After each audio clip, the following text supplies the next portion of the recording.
Warahmatullahi wabarakatuh dan salam sejahtera. Hari ini saya ingin berkongsi mengenai SKPM Jitu 4, tetapi kita hanya berfokus kepada 4.1 menyediakan bahan bantu mengajar BBM, BBB, TMK.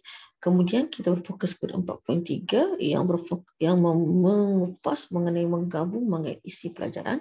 Kemudian 4.4 mengajukan soalan yang menjurus ke arah membuat keputusan dan penyelesaian masalah. Dan akhir sekali iaitu 4.6 berespon menjurus ke arah pemikiran kritis dan kreatif berkaitan dengan pembelajaran serta membuat keputusan menyelesaikan masalah berkaitan aktiviti pembelajaran. Maksudnya hari ini saya akan lebih fokus kepada bahagian itu sahaja. Okay. So kita mungkin boleh ulang kaji lagi sekali. Kita ada dalam dalam SKPM Jitu 4 ni kita ada 6 aspek yang paling penting. Inilah aspek-aspek yang penting itu dan kesemuanya mewakili markah yang seperti di hadapan lah, supaya kita lebih fokus ya, sebab standard 4 ni untuk ulang kaji kita tujuannya adalah untuk meningkatkan kualiti pengajaran kita, okey, untuk meningkatkan kualiti pengajaran kita di dalam kelas. Okay, kita terus kepada guru sebagai perancang yang kita fokuskan tahap tindakan yang ketiga iaitu menyediakan ABM, BBM, BBB dan TMK. Okey, jadi apakah ABM? ABM adalah alat bantu mengajar, LCD, laptop. Dan sekarang kita PDPR kan kita banyak menggunakan laptop lah, dan handset boleh dijadikan sebagai alat bantu mengajar. BBM bahan bantu mengajar, bahan yang membantu guru mengajar, contohnya buku teks, perujukan. Kemudian modul itu boleh dijadikan sebagai bahan bantu mengajar, dan bahan bantu belajar, bahan yang membantu murid belajar. Sebenarnya kalau kita tengok betul-betul BBM dan BBB ni sebenarnya ada saling kait mengait juga. Nanti kita akan tengok, dan seterusnya TMK merupakan teknologi maklumat dan komunikasi.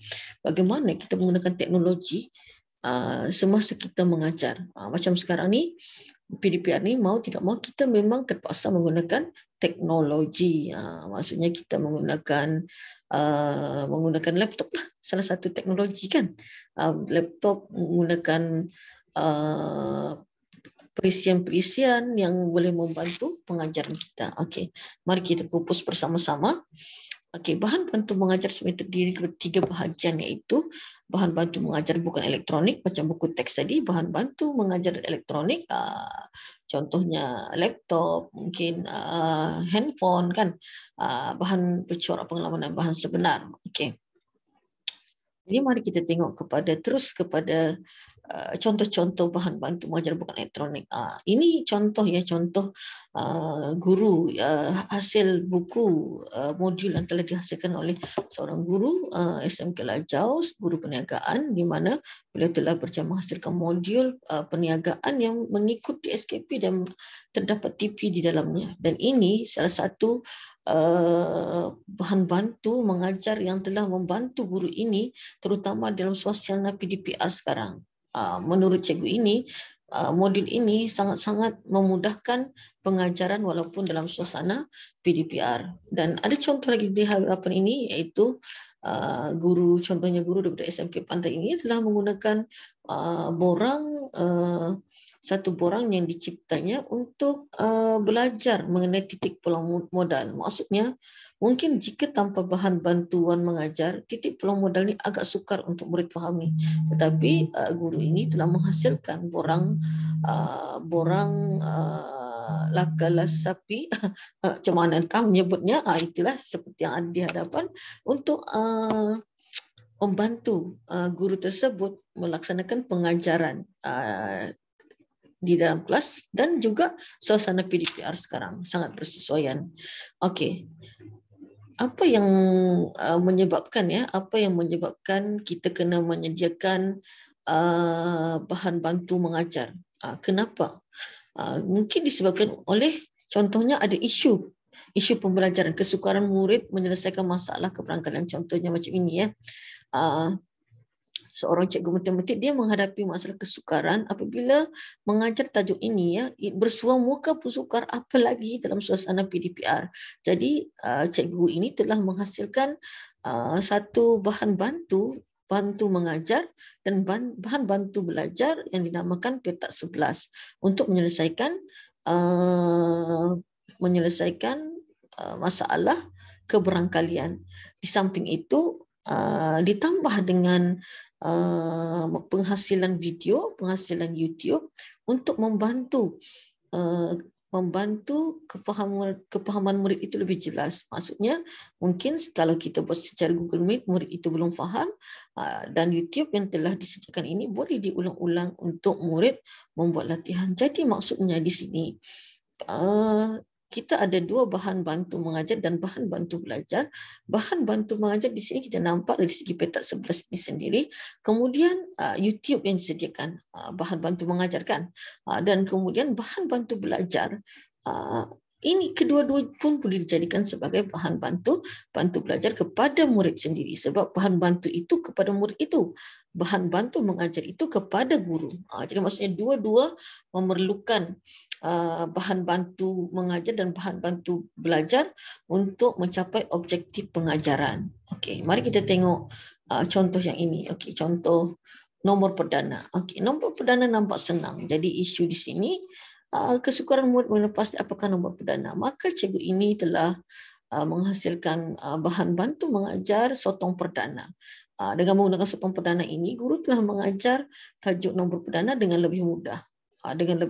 Dan di samping itu, guru juga menghasilkan YouTube ataupun video agar boleh dijadikan bahan rujukan kepada murid. Jadi bahan bantu belajar di sini terdiri daripada sotong perdana ini sendiri boleh digunakan untuk mencari nombor perdana, dan YouTube itu sendiri untuk membantu murid itu mengingati mungkin apa yang telah diajar guru di dalam kelas. Okey. Jadi kita terus kepada TMK. Okey, TMK merupakan teknologi maklumat komunikasi, adalah teknologi digunakan hasil dalam penggunaan komputer, peralatan komunikasi, perisian aplikasi, kemudian memproses, menyimpan, menghantar, mendapatkan semula, menukar dan melindungi maklumat di mana-mana sahaja. Jadi maksudnya kita menggunakan contohnya bahan yang di hadapan ini kan. Okey, cikgu ini menggunakan, of course lah, menggunakan komputer, menggunakan perisian contohnya PowerPoint, dan ini cikgu ini hanya menggunakan Word dan PDF lah, dan kemudian dia menghasilkan video dan dimasukkan, diuploadkan ke dalam YouTube. Okey, apa tujuannya? Untuk membantu murid lebih memahami pembelajaran. Contoh dalam isu ini, guru ini menghadapi kesukaran, especially dalam suasana PDPR ni, untuk memahami bagaimana mengisi jadual. Ini adalah tajuk graf tingkatan 2. Kemudian kesukaran guru menunjukkan bagaimana melukis graf dan kesukaran menangkan bagaimana menyerap peta agar koordinat itu tepat. Jadi guru ini telah menyediakan video. Video pertama itu adalah untuk video latihan mengisi jadual, yang mana murid hanya perlu mengikut apa yang guru buat dalam video tersebut. Maksudnya video yang pendek lah. Kemudian video yang kedua adalah lebih kepada sama juga mengisi jadual lagi sekali, dan untuk pengukuhan. Video yang ketiga barulah mula melukis graf. Maksudnya murid bukan melukis graf yang baru, dia hanya mengikut graf yang dilukis seperti di dalam video tersebut. Dalam video tersebut ada penerangan, dan latihan keempat juga begitu. Maksudnya ada 4 latihan untuk supaya murid itu boleh akhirnya melukis graf. Jadi maksudnya jika dalam situasi live murid mungkin hanya dapat 20%, so ditambah lagi dengan pengukuhan penggunaan video ini yang telah disusun. Dan kita cubalah buat video yang sangat pendek tapi berkesan, dan video itu boleh diikut murid kita. Jadi maksudnya di sinilah TMK berkesan untuk membantu dalam kita punya pengajaran di dalam kelas. Okey, jadi kita teruskan lagi. Ini adalah hasil-hasil ya. Hasil-hasil setelah latihan yang dibuat, yang disediakan videonya tadi, dan latihan itu dihantar di dalam Telegram. Murid akhirnya berjaya menghasilkan graf mengisi jadual. Murid telah berjaya akhirnya. Okey, jadi kemudian Kita teruskan ke bahagian menggabung mengait isi pelajaran. Menggabung mengait isi pelajaran. Okey, apa yang dikatakan menggabung mengait isi pelajaran? Mengaitkan dengan pengetahuan sedia ada keluarga atau menggabung elemen merentas kurikulum dengan isi mata pelajaran kemahiran lain. Saya rasa ini tidak masalah lah. Bini tiada masalah juga rasanya, mungkin kita boleh mengulang kaji apa yang dikatakan sebagai EMK, elemen merentas kurikulum. Dalam elemen EMK ni kita ada bahasa, sains teknologi, pendidikan alam sekitar, patriotisme, nilai murni, keusahawanan, kreativiti dan inovasi, teknologi, pendidikan, keselamatan jalan raya. Dan kita boleh pilih yang mana-mana yang bersesuaian dengan subjek kita berdasarkan di SKP lah. Okey, contohnya, apakah masuk merentas kurikulum? Melaksanakan EMK dalam semua disiplin ilmu mengikut tajuk atau topik yang berkesesuaian. Maksudnya, tidaklah semestinya kita masukkan semua 10 elemen EMK itu kan. Apa yang bersesuaian?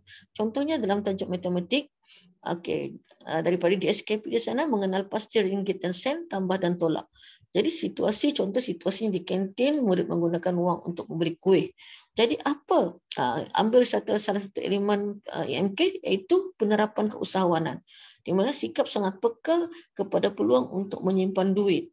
Pemikiran boleh membezakan shilling dengan kertas, memberi penilaian terhadap jenis barangan dan harganya. Okey, jadi maksudnya dalam pengajaran kita itu kita terapkan sikap keusahawanan. Kita boleh juga masukkan nilai-nilai murni, kejujuran, amanah. Kan nilai murni pun salah satu EMK. Jadi maksudnya guru-guru sebenarnya ada memasukkan nilai EMK tersebut, tapi mungkin kurang, maksudnya mungkin tidak perasan. Mungkin yang kita nampak nilai murni yang paling nilai EMK yang paling kita biasa gunakan adalah nilai murni. Sedangkan kita ada 10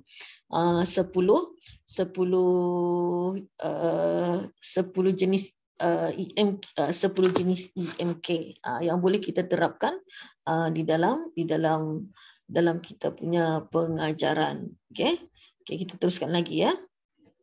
Ini dia. Okey, contoh. Saya berikan contoh lagi mengenai pelajaran prinsip perekonomian.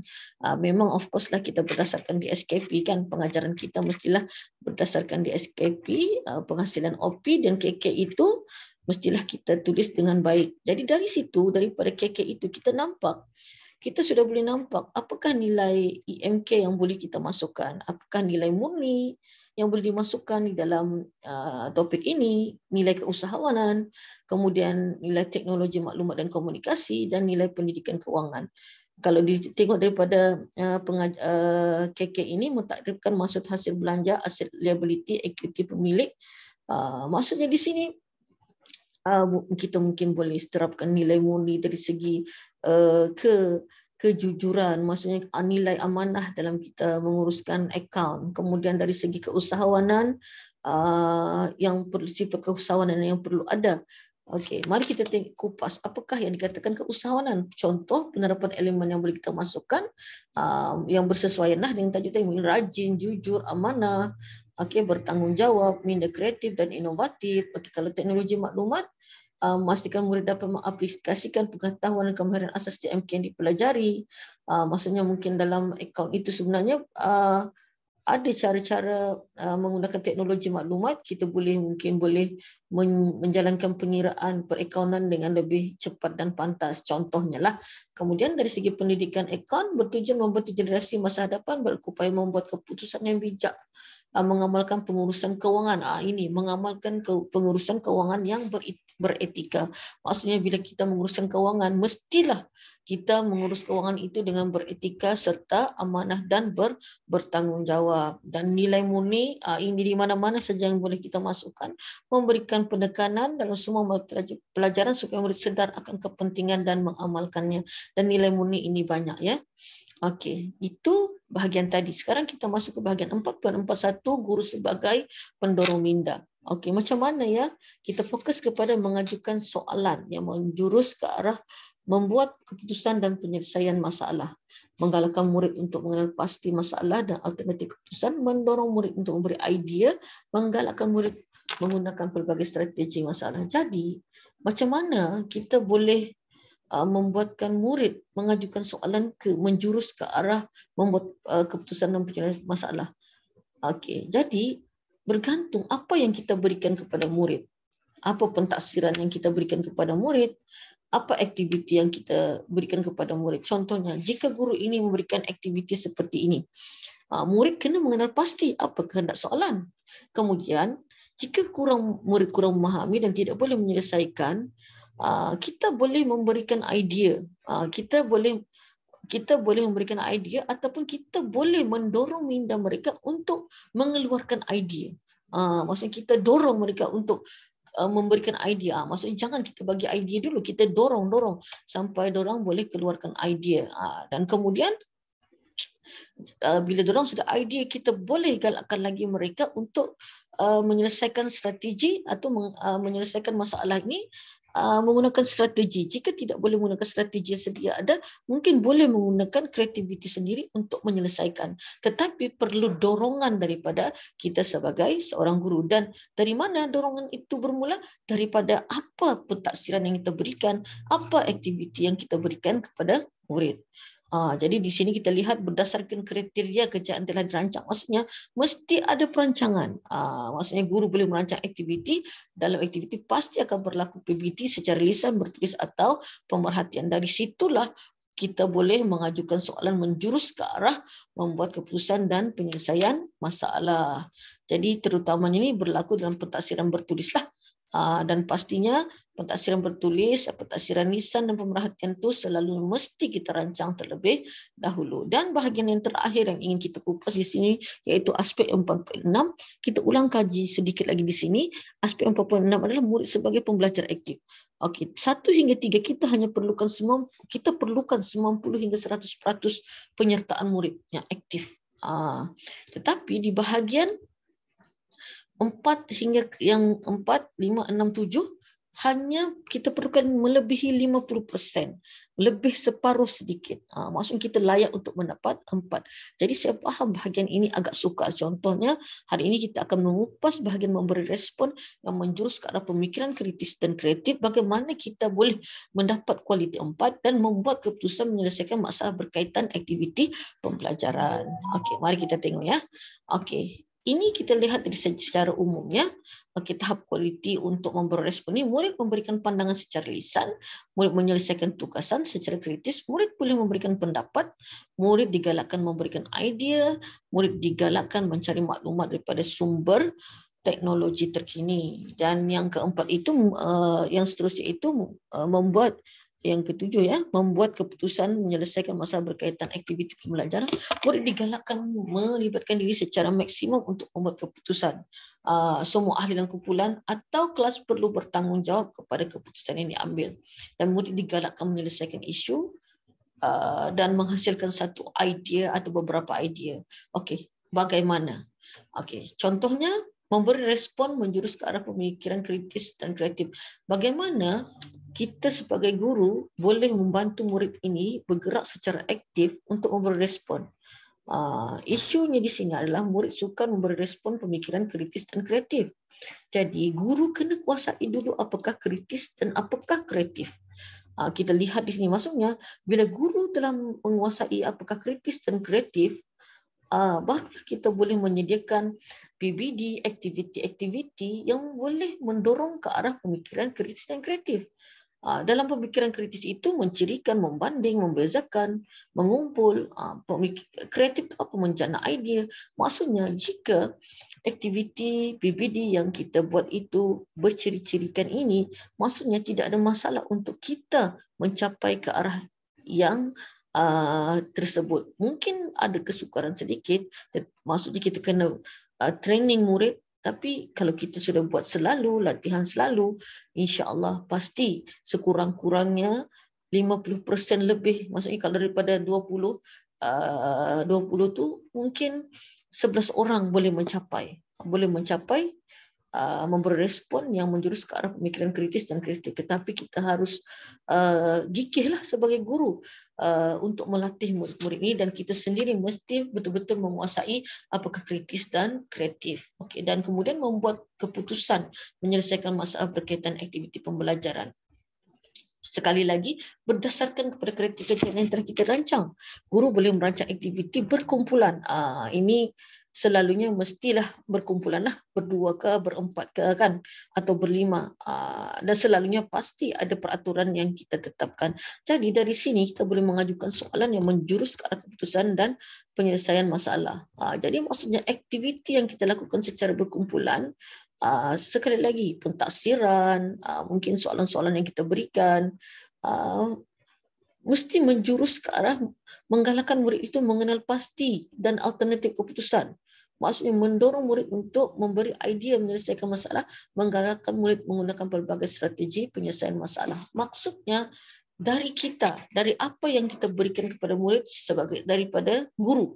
Daripada guru, apa yang kita boleh berikan kepada murid agar murid-murid ini dapat mengajukan soalan yang menjurus ke arah membuat keputusan dan penyelesaian masalah. Dan semestinya lah untuk ini kita mesti melaksanakan aktiviti berkumpulan. Okey. Kerana di sini dia kata murid digalakkan melibatkan diri secara maksimum untuk membuat keputusan. Semua ahli dalam kumpulan atau kelas perlu bertanggungjawab terhadap keputusan yang telah diambil, dan murid digalakkan menyelesaikan isu atau tugasan berdasarkan aktiviti pembelajaran individu. Ini adalah contoh-contohlah aktiviti yang boleh dilaksanakan yang boleh memberikan respon, murid boleh membuat keputusan, melaksanakan penyelesaian masalah. Pasti ada aktiviti yang dilaksanakan. Jadi sekian, terima kasih untuk perkongsian pada hari ini.